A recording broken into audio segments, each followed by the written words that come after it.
how talented we have to be or no? Here we go.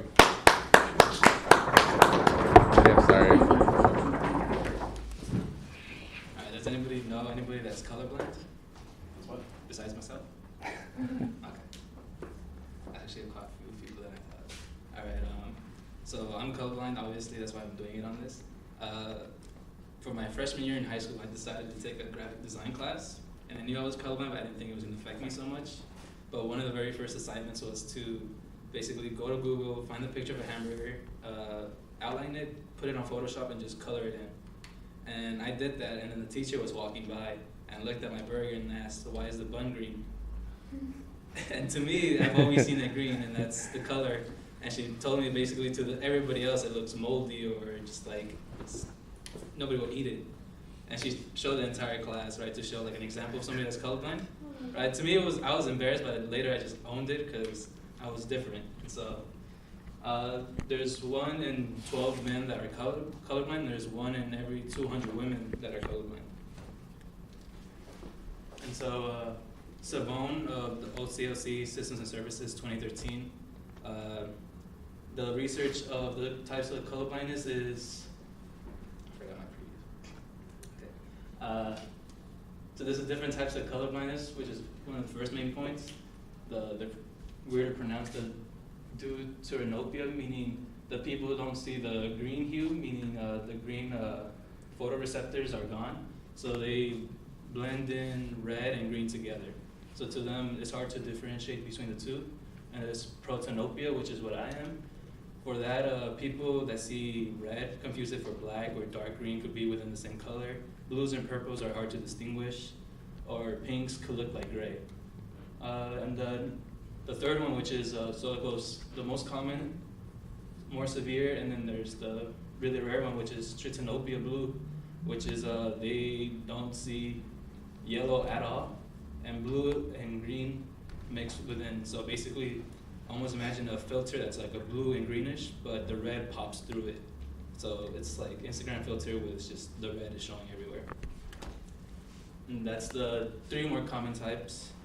And then colorblindness awareness showed that there's also monochromatic, which is not part of the common ones, and it's basically you see black and white. So that's normal vision, and that's monochromatic people. And then now talking about the difficulties of somebody that's colorblind.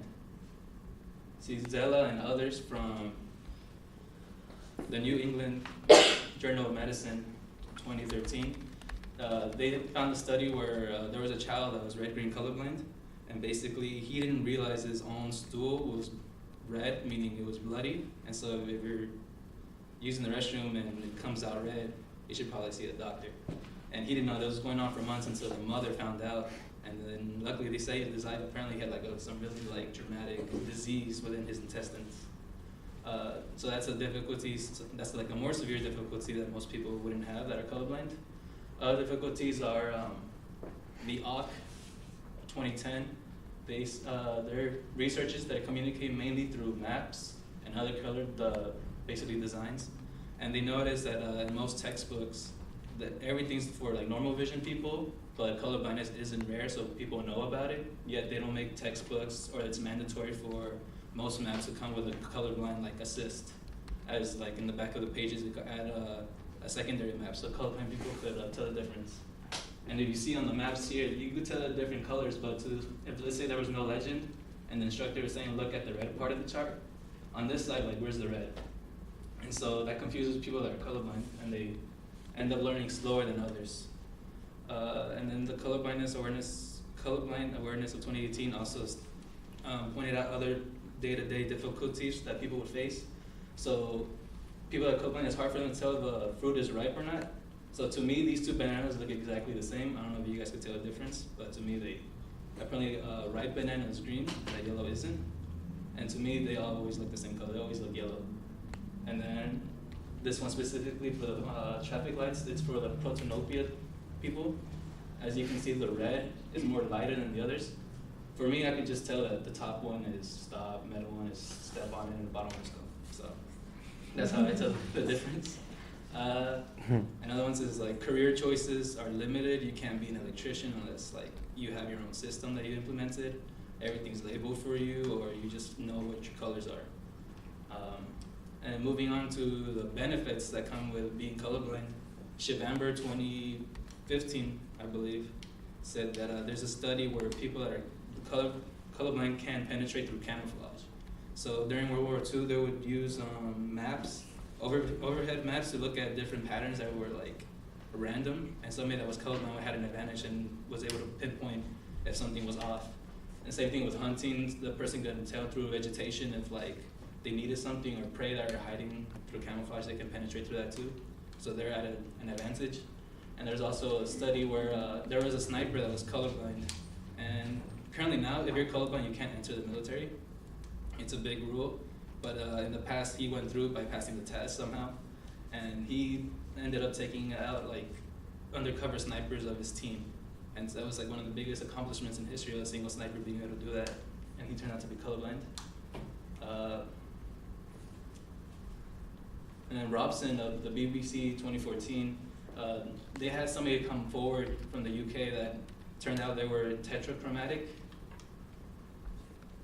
meaning basically they could see a fourth color within like their eyes. They could see a different color, meaning with that they could see, they have what's called superhuman vision, so they could see more colors than the average person.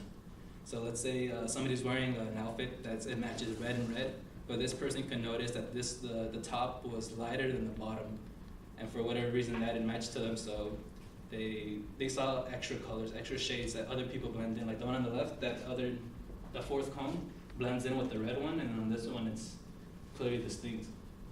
And then after that person came up, more people started showing up that they had that ability, but it's very, very rare.